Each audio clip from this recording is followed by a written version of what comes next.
Hi, so for my week 6 video reflection, I chose something on chapter 9 on nonverbal communication that really caught my eye, and that was the idea of intentional and unintentional messages. The reason I chose to talk about this in this week's reflection is due to the importance of it in everyday life.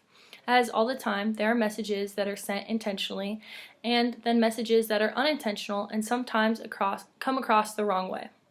This is extremely important to specifically intercultural communication because if you come across the wrong way in another culture, it can really ruin your relationships with those people. Also, if you send the right intentional message, it can improve those relationships.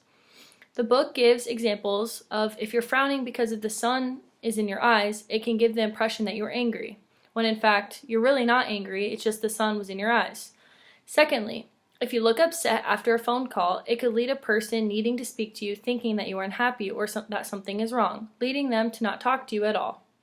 Lastly, the one that is probably the most important is that if you are touching someone for an extended period of time, it could lead them to think that you are flirting with them, when that is not what you intended at all. Sending these kind of unintentional messages may lead people to leave you alone, and may even lead people to avoid you entirely, as they think you are intending a certain message when you are not. Specifically, the reason that this is so important to note in this chapter is because there seems to be an increasing problem of sending the wrong message, which has led to quite an issue with sexual harassment and sexual assault in the workplace. Men or women think a coworker may be flirting with them when they are not, which can really cause a decrease of production as more time and effort is spent worrying about other coworkers rather than their own work.